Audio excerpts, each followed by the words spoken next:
Hi, my name is Jeff and I'm one of the deacons here at Shepherd's Heart Fellowship. Up to this point, we've been looking at the love commands. And in this next part, I want to expand that and look at some of the major themes of Jesus' teaching and what he commanded, taught, and modeled for us. It was hard to easily categorize these themes as they tend to interconnect and overlap. But for the purposes of this series, I want to break them down into these four categories: humility, forgiveness and fellowship, mercy/grace, service, and faith. So today, I want to start with humility.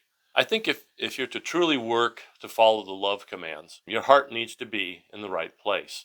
And I think it starts with being genuinely humble in both action and spirit. So first, let's look at Jesus' commands. Through the sources that I've been using, I've identified four direct commands tell us to be humble some specific way. In Matthew 6:1, Jesus instructed, "Be careful not to do your acts of righteousness before men, to be seen by them. If you do, you will have no reward from your Father in heaven." In other words, give and act to please God, not to be seen or praised by others. Certainly don't do it to show off or boast. In a similar way, in Matthew 6:5-7, he says to pray privately, not to be seen. And when you pray, do not be like the hypocrites, for they love to pray standing in the synagogues and on the street corners to be seen by men. But when you pray, go into your room, close the door, and pray to your Father, who is unseen. Then your Father, who sees what is done in secret, will reward you. And when you pray, do not keep on babbling like pagans, for they think they will be heard because of their many words.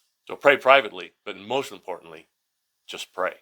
In Matthew 6:16, Jesus instructs to fast without fanfare. When you fast, do not look somber like the hypocrites do, for they disfigure their faces to show men they are fasting. In Matthew 23:11-12, he talks about exalting ourselves. The greatest among you will be your servant. For those who exalt themselves will be humbled, and those who humble themselves will be exalted. So we don't use the word exalt that much, but we can put it in other words that are more common, such as self-praise, being overly prideful, even in our thoughts. So to summarize these commands, I would say give, serve, and make personal sacrifices like fasting, doing that humbly, discreetly, and seeking no earthly praise or reward. Pray privately and concisely. God knows your thoughts. Certainly do not praise yourself or become overly prideful. In essence, be humble, and your blessings and your rewards will come here and in the hereafter. Those are the commands that I found. But what about the other teachings about the need to be humble? When there were questions or contention among the disciples, who was the greatest or to receive the greatest reward, this is how Jesus answered. He said, "Truly I tell you, unless you change and become like little children, you will never enter the kingdom of heaven.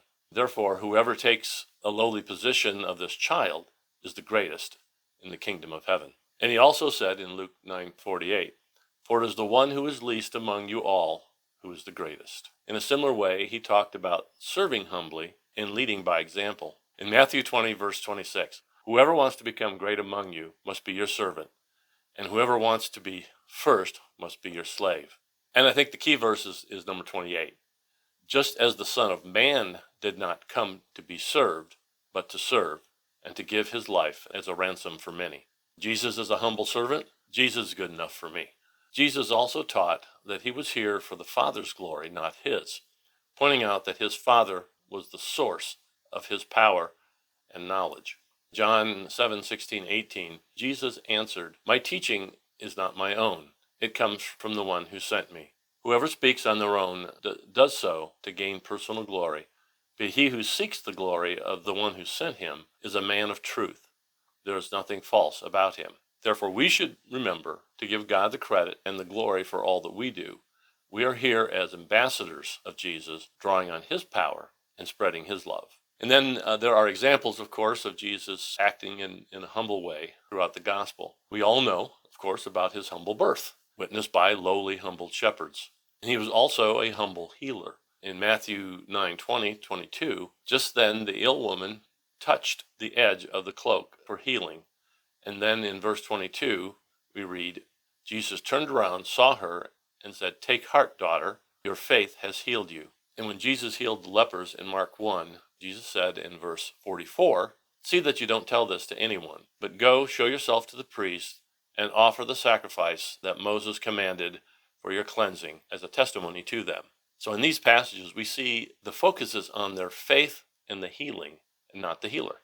And Jesus shunned earthly coronation, as in John 6:14, after feeding the 5,000. After the people saw the signs Jesus performed, they began to say, "Surely this is the prophet who is to come into the world." Jesus, knowing they intended to become and make him a king by force, withdrew again to a mountain by himself. So again, we too can shun lavish praise for what God has done in our lives and give credit to him.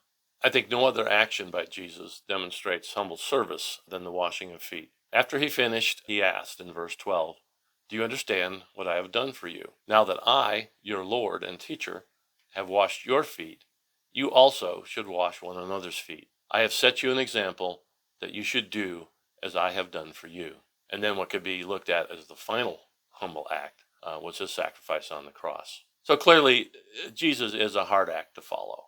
And it is in many ways contrary to our selfish, self-centered human nature. So we need to be humble, but we need to take care that it's not false humility, acting humble, still overly prideful, giving ourselves the glory and not God in our own hearts. So whenever we draw attention to ourselves, start feeling prideful or self-aggrandizing for our talents and our accomplishments, that's the time to step back, give that all to God, honestly and genuinely. Let's follow his example the best we can and strive to be better. Next time, we'll explore commands and teaching on forgiveness and fellowship. Until then, thanks and God bless.